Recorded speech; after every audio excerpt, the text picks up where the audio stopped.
Olá, rica noite para você. Sou Nara Miller, professora e autora do blog Viva o que Você É, praticante de EFT, técnicas de libertação emocional, desde 2010.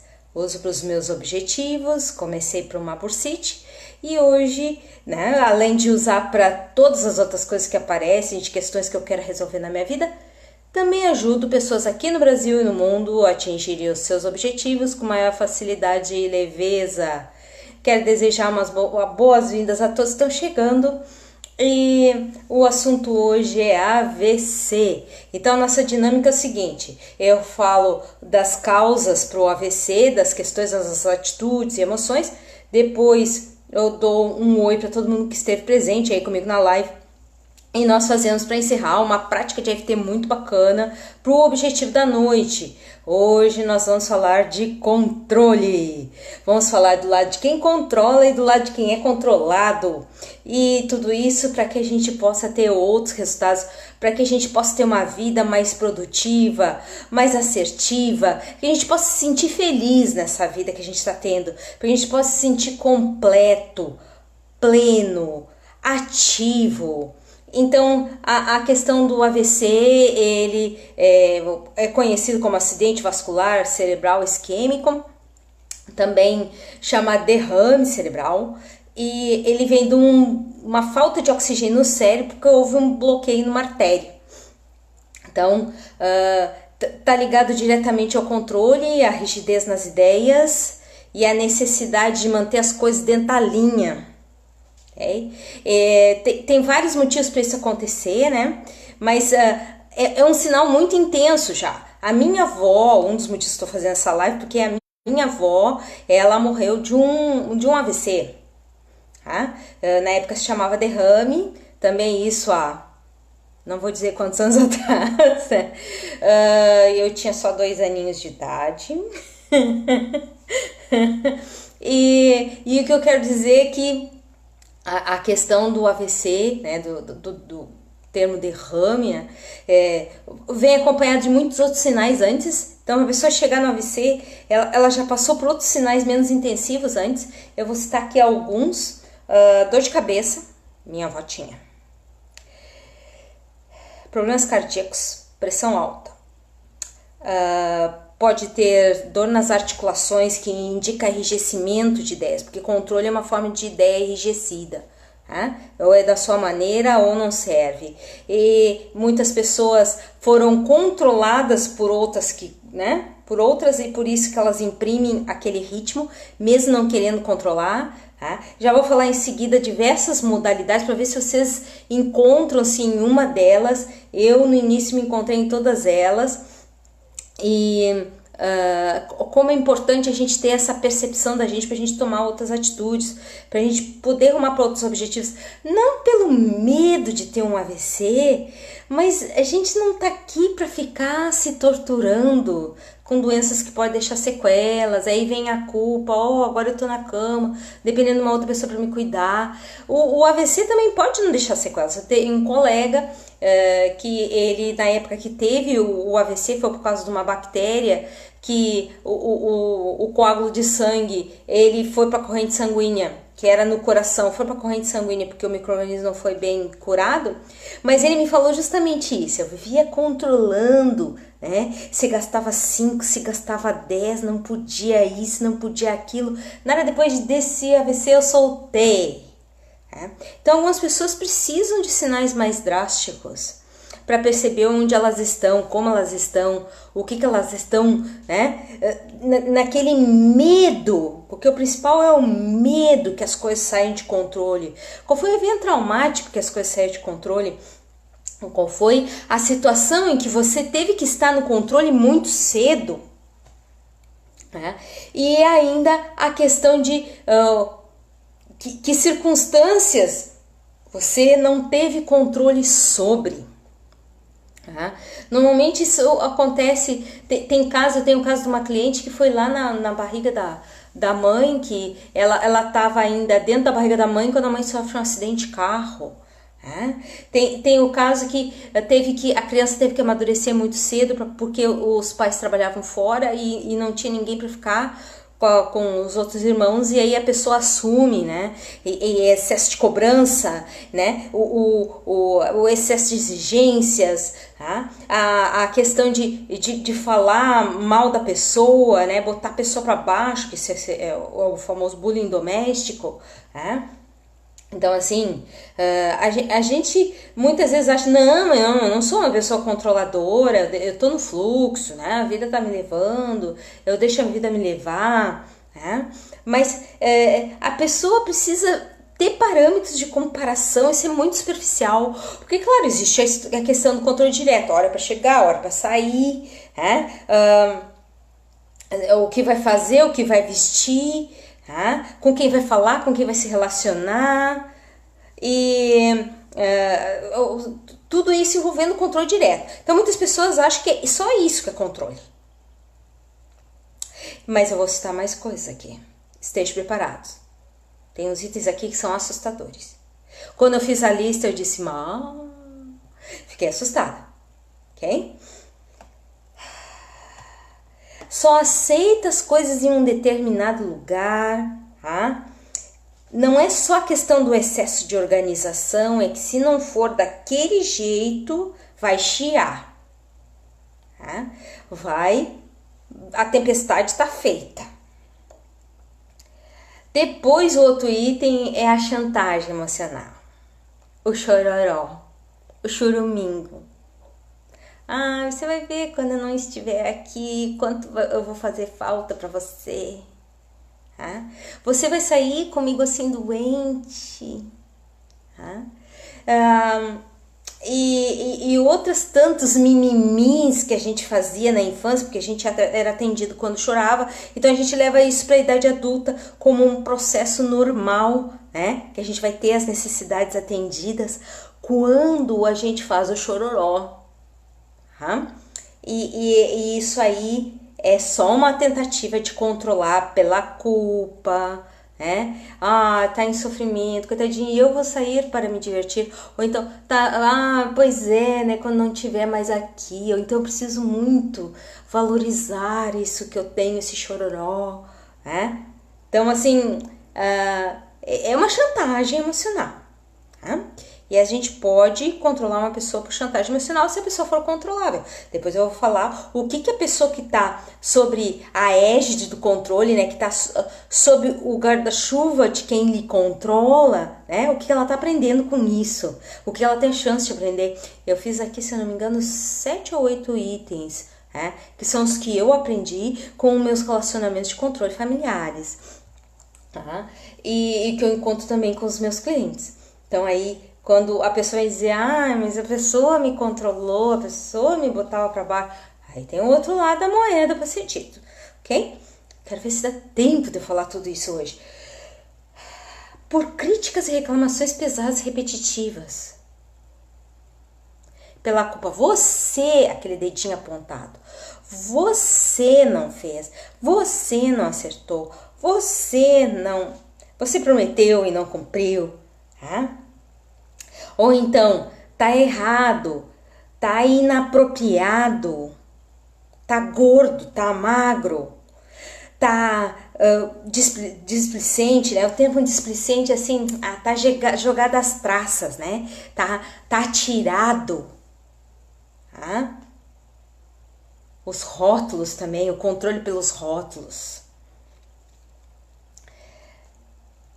E aí a pessoa acaba se controlando para não falarem mal de si. Que é o outro aspecto do controle também.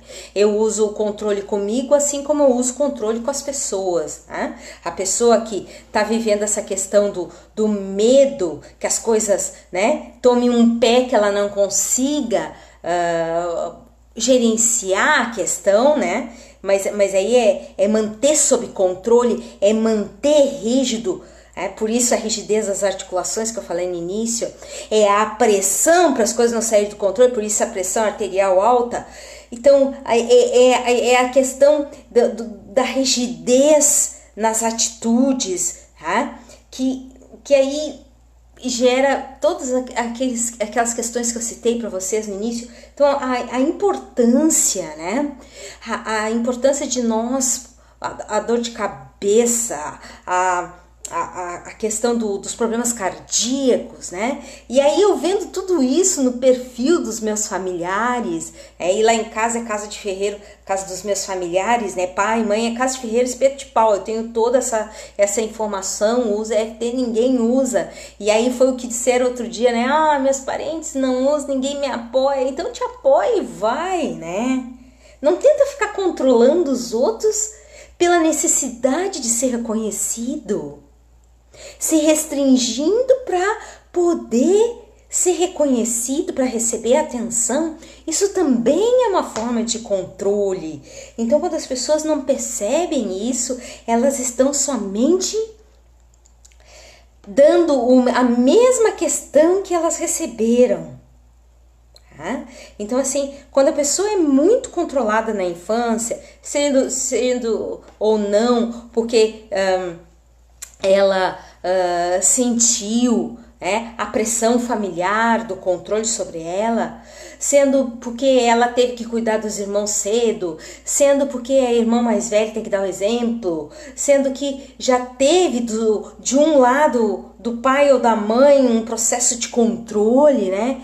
Ou dos dois até, que nem foi meu caso. Então, assim, a importância, né, da pessoa perceber que ela está só replicando aquilo que ela mais detestou, e isso dá uma culpa tremenda quando cai essa ficha, que também é uma outra forma de controle, o controle de si mesmo pela culpa, o controle de si mesmo por medo de não ser aceito, o controle de si mesmo por medo de errar de novo, o controle de si mesmo, se botando numa prisão, numa gaiola.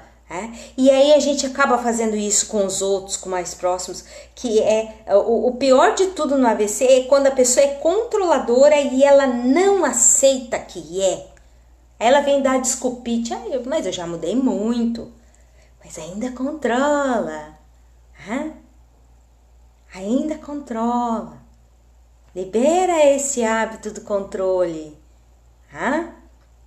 Seja a pessoa que trabalha o seu passado. Qual é o seu passado? Os eventos em que se sentiu controlado e não foi bom.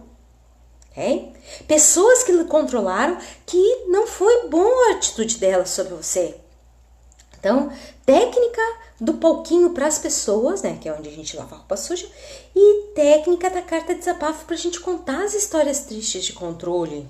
Das coisas, quando as coisas não foram o que a gente esperava, quando a gente teve que tomar essa atitude de amadurecer antes do tempo, né? Quando a gente não teve a infância como poderia ter para tomar as rédeas da própria vida, que parecia desgovernada. Tudo isso entrando nesse perfil. E aí a pessoa vem dizer, esse cliente vem dizer, não sei porque eu tive um AVC, eu ainda vou entender por quê. Aí você escreve a mensagem para a pessoa, eu leio, parece que eu entendo, mas não consigo entender isso que tu tá escrevendo. Aí você faz a sequência de não, mas eu não sou uma pessoa controladora. Não vem tentar dizer que eu sou controladora, porque na verdade ela tá tentando evitar de ser uma outra pessoa que foi controladora sobre ela, que botou pressão nela, que fez com que ela fizesse muito mais que ela tinha condições na época. E para ser aceita, a pessoa fez, né? Deu o ouvidinho. Outra forma de controle, antes de eu entrar nas coisas que a gente aprende com o controle dos outros, né? A Carla tá comentando assim, a pessoa acaba ficando sem infância. Claro, né? Mas aí tá na hora da gente pegar as rédeas da própria existência, ver o que a gente pode aprender com aquilo ali e se permitir seguir. Só isso, né? Como diz uma amiga minha, simples assim. Nada simples.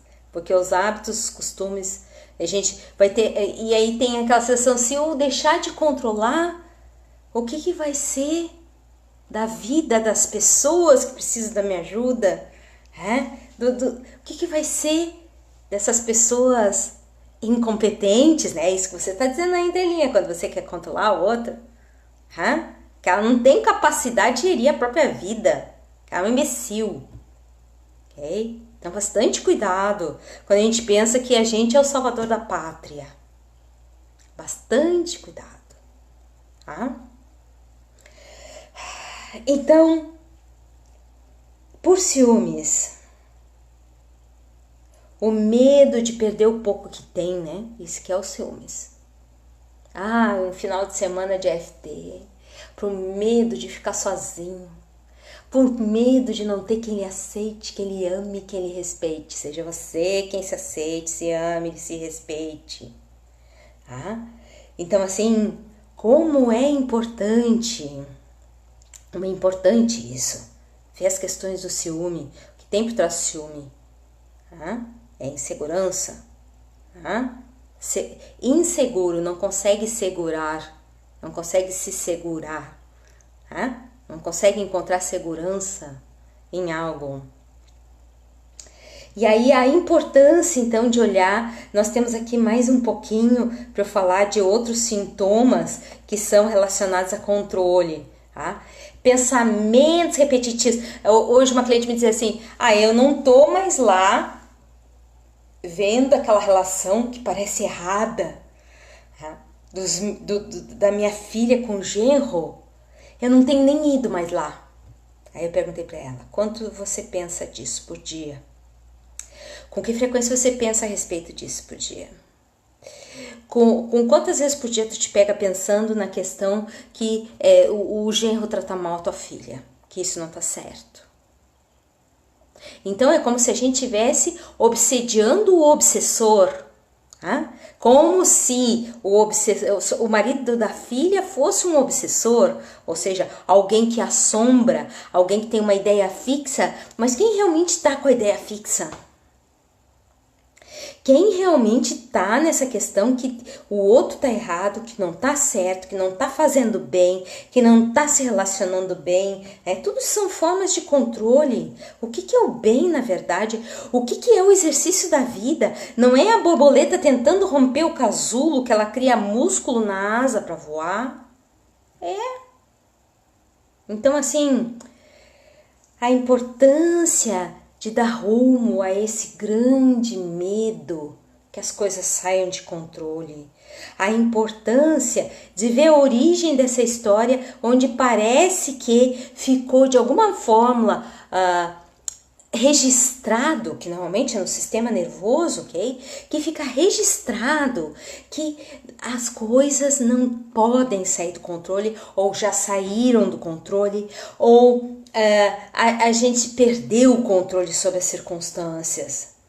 Então aí falei da técnica da carta desabafo para os eventos anteriores e para a técnica do palquinho para quem já nos controlou demais, nos sufocou, tá?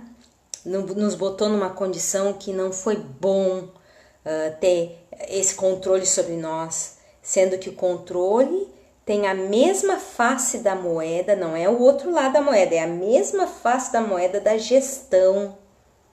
Como a gente se gerencia, como a gente organiza o nosso tempo para os resultados que a gente quer, como a gente investe tempo em olhar para si e fazer o que é necessário, não para evitar doenças, não para a gente ser bonitinho para o outro, não para ter alguém, e sim para se sentir bem consigo, fazer as pazes consigo.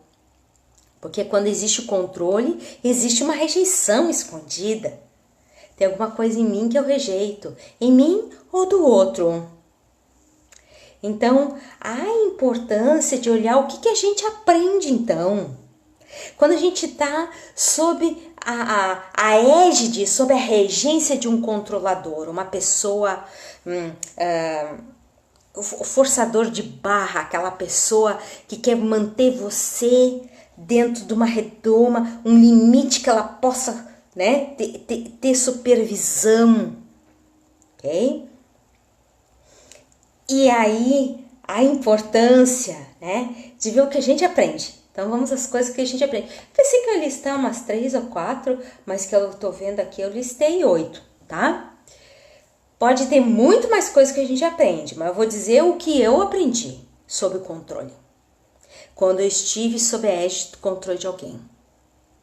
E eu, com a EFT, removi esse controle que estava sobre mim, a sensação que eu era controlada, e eu acabava tendo atitudes de controle também, porque a gente faz o que mais repudia, ok? E aí o que eu aprendi? Aprendi a não dar tanto ouvido aos que os outros pensam e dizem. Muito ruído mental. O que os outros dizem é em relação a eles. Não é com relação a mim. O que dizem de ruim é com relação a eles. Nada comigo. Eles estão botando lá o óculos, né? Com a lente que eles mesmos estão se refletindo, uma lente espelho. Aprender a acreditar em si e nas ferramentas que tem para transpor desafios na vida. Aí fica sempre esperando, né? O reconhecimento do outro. Te reconhece. Te percebe. Perceber que não deve repudiar o controle, pois é uma face da gestão. Então daí você não quer controlar seu tempo para fazer técnicas que lhe dê alívio, né? Que transformem sua vida, que faça você experimentar novas ferramentas, porque lembra o controle que você tem pavor. Você não quer ler 20 minutos por dia, fazer 20 minutos de exercício por dia, fazer 20 minutos de meditação por dia, porque lembra controle, tô de saco cheio de controle. E aí o tempo vai passando e depois vem a culpa pelo tempo perdido. E não adianta tentar se iludir, dizendo, no próximo momento eu vou ter outro tempo para fazer isso. O tempo que você tem é agora. O futuro depende do agora. Como eu estou gerindo o meu tempo? É limpar bagagens antigas?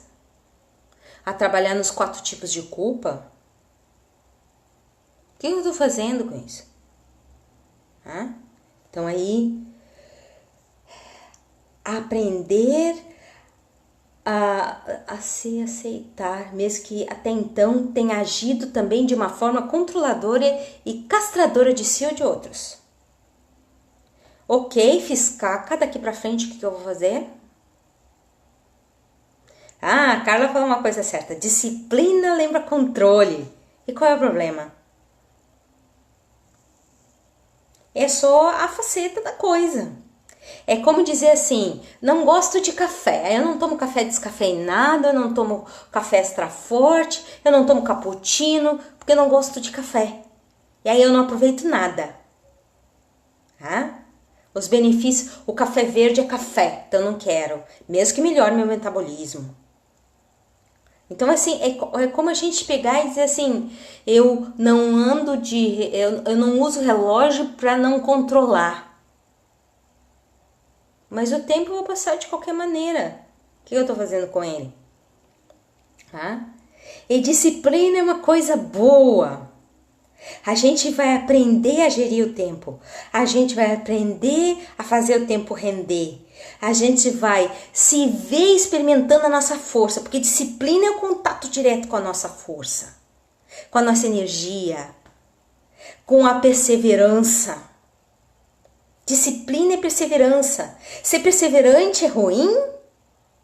Se for numa coisa não boa, uma coisa não produtiva, que é o que gera o desconforto no corpo, não é bom.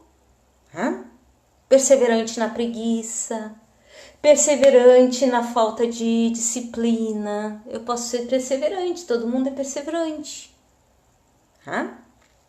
Então assim, a importância, de perceber isso, esse momento que a Carla teve aí, que ela tá falando, que a disciplina lembra controle, o que a pessoa tá fazendo? Ela tá desprezando a possibilidade de ser disciplinada e ter resultados positivos. Lê todos os dias 20 minutos um livro. No mês você lê no mínimo 1. Num ano, no mínimo 12. mínimo 12 ideias diferentes que você tá acoplando ao seu plano, ao seu projeto.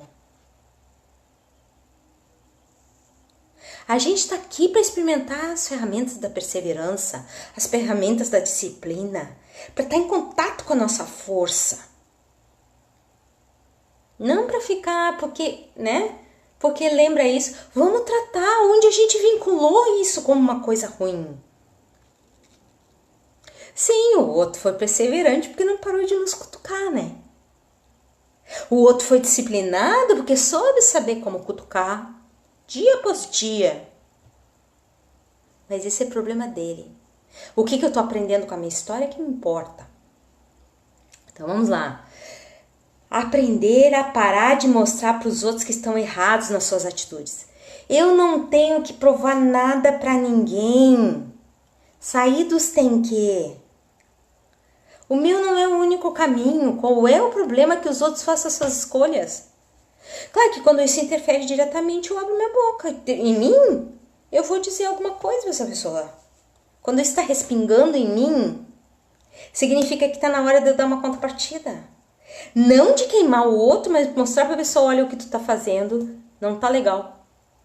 Eu tive uma vez um contato com uma chefa minha e ela comentou uma coisa num grupo sem ter conversado comigo antes e era a meu respeito. Foi lá, acreditou diretamente na aluna, né? E aí quando eu ouvi aquele áudio, eu pensei assim, tá errado isso, não tá legal. Porque daí, ok, cada um acredita no que quiser, mas aí é só a aluna que tem direito a falar. Então tudo que o aluno fala é certo. Aí eu não me sofri, eu disse, isso é certo eu comentar com ela. Aí eu comentei, escrevi no chat privado com ela, né? Eu disse, olha, isso não tá legal. Tudo tem os dois lados da mesma moeda. Todos os lados precisam ser ouvidos.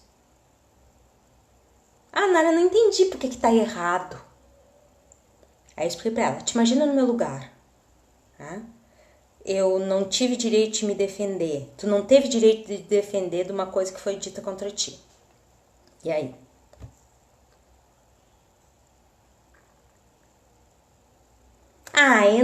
Eu não achei, isso não tá certo que tu tá falando. Ok, então vamos encerrar por aqui. E aí nós encerramos o papo, desejei um bom dia pra ela e encerrei o papo. Então eu nunca tinha falado com ela desse jeito. E ela ficou meio mexida com aquilo. Porque eu não tava chorando, não tava rangendo dentes, eu tava mostrando os fatos pra ela. Te coloca no meu lugar. Aí tu vai perceber que não foi legal. Mas mesmo assim agradeço que tu leu as minhas palavras e tchau, tenha um bom dia. E aí tu vê assim que tu, quando aquilo respinga em ti e tu não sente nada de ruim, é porque tu tem algum poder de interferência positivo. E é essa a grande pergunta, que é aí que você consegue começar a perceber que você tá aprendendo coisas com as questões que estão acontecendo na tua vida.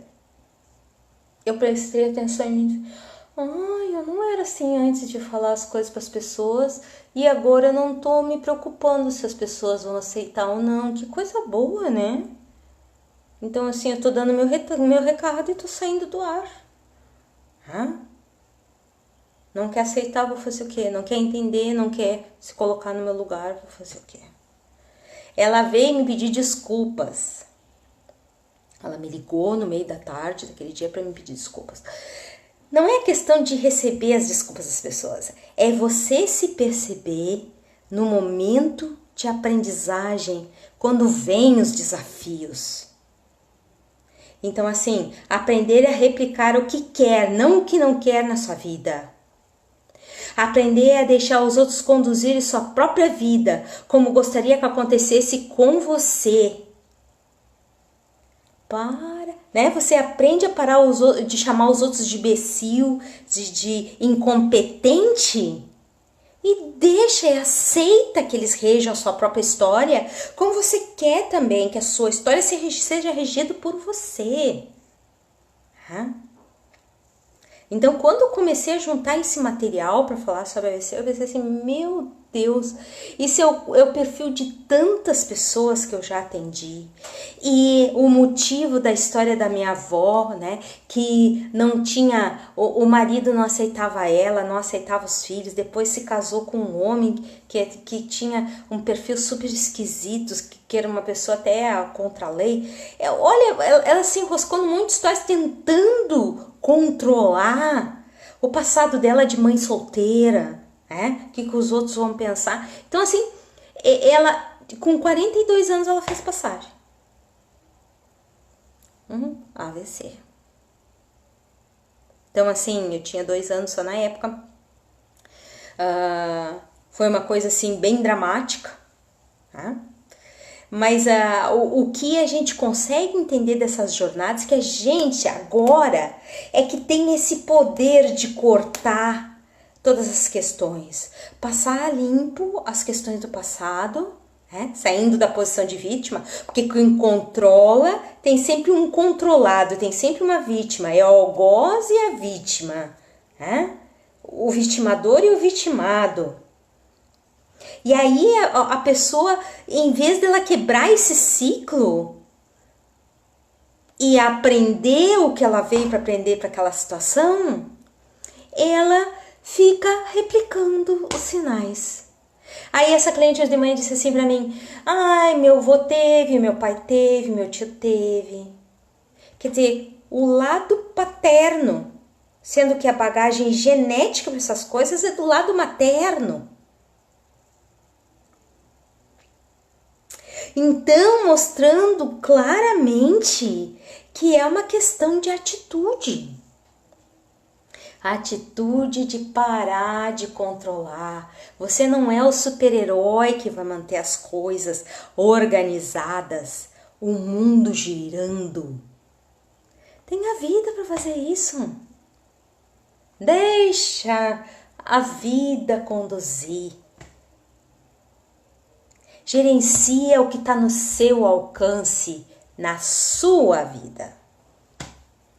Respira fundo e solta. O nosso tempo acabou, mas nós vamos fazer EFT. Eu controlo essa live. Quem é a chefa nessa live? Quem é? Quem gerencia essa live? Então vamos lá, não vão embora, nós vamos fazer sequências de FT para sair do controle negativo e entrar na gestão produtiva da nossa existência.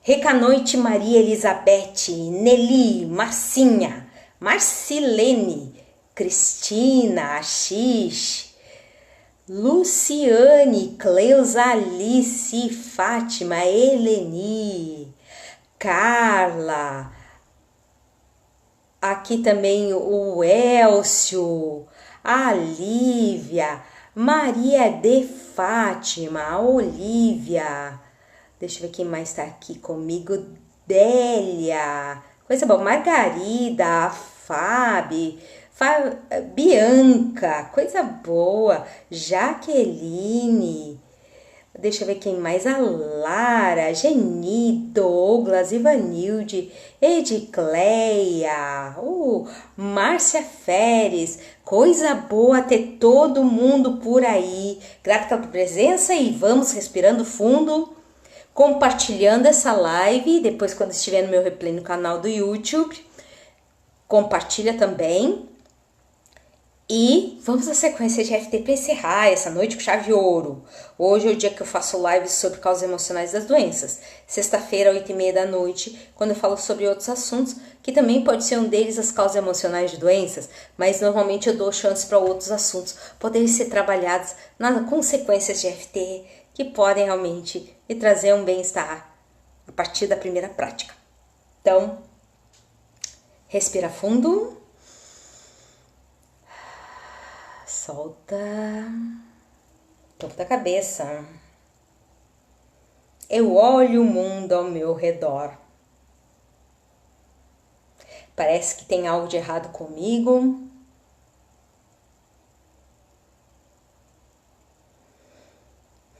Talvez errado com outros. que as escolhas que nós fazemos parecem não estar completamente corretas. Como se tudo não passasse de um grande erro. Como se a vida não estivesse no seu ritmo e fluxo natural.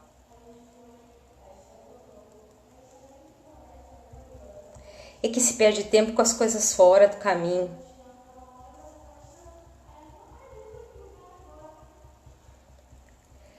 Até eu me percebo tentando dar sentido aos fatos, que não deixa de ser uma forma de controle. E nunca conseguindo completamente.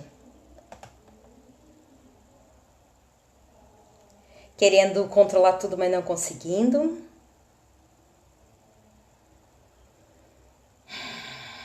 Que as coisas parecem não irem como eu desejo. E aí eu faço uma nova técnica para controlar tudo isso. Fico imaginando se seria possível eu não ter que controlar nada nem ninguém. Se eu não tivesse que colocar nada nos eixos. Se eu não tivesse que ser que anda sempre no passo certo.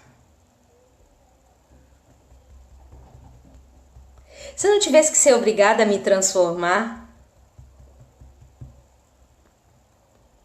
Com pressa ou pressão. É o que eu acabo percebendo na minha vida todo o tempo. Como se o tempo estivesse sendo desperdiçado. Quando eu relaxo. Quando solto a necessidade de controlar. Qual o sentido da vida se eu não entender os fatos?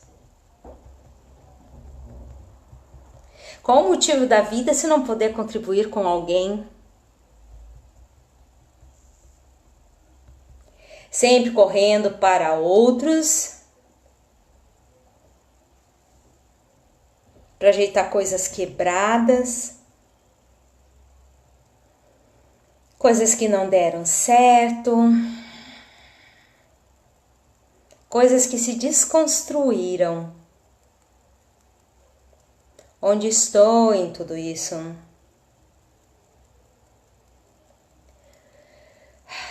Talvez tentando controlar o tempo que me controla. A existência minha ou de outros. Começo a perceber que existe uma regência na vida.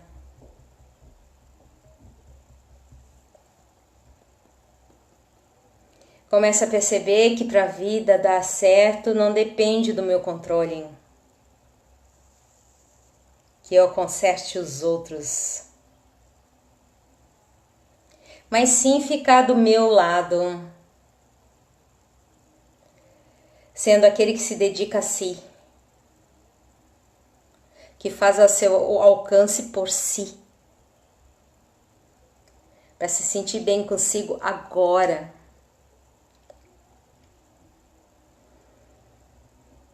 Soltando a necessidade de acertar sempre.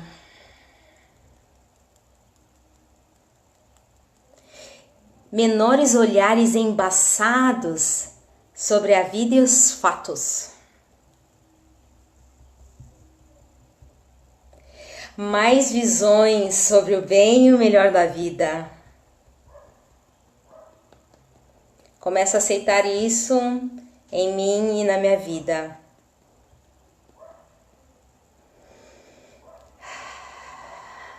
Começo a me permitir relaxar apesar dos outros.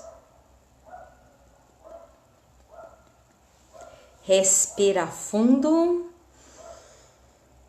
e solta. Para quem não pegou o início da live, eu vou só citar aqui as doenças que vêm antes do AVC, ok? Que também são sinais ligados ao controle. Que a gente não tá ouvindo, aí vem mais um terceiro. ok? Dor de cabeça, articulações rígidas. Não precisa ser exatamente nessa ordem, mas a pessoa pode ter como sinal, ok? Um ou mais deles. Dor de estômago, hipertensão, problemas cardíacos, diabetes. Que nem eu comentei com vocês, não precisa ser todo. Eu não tenho esses todos, então eu tô bem. Então, né? Se eu tô precisando ter esse alívio, significa que eu tô ainda com medo, né? Que as coisas saem do controle. Ok? E aí o AVC a coisa sai do controle mesmo, você perde a motricidade. Né? Você pode perder a visão, a motricidade. Ok? Fala, coordenação. Então eu quero desejar para vocês uma rica noite cheia de gestão produtiva do seu ser. E nos vemos na próxima sexta-feira, 20h30, na nossa nova live aqui no meu Facebook, nara.muller com 2 L's, e os replays no meu canal do YouTube, Nara Muller com 2 L's. Fica à noite. Tchau!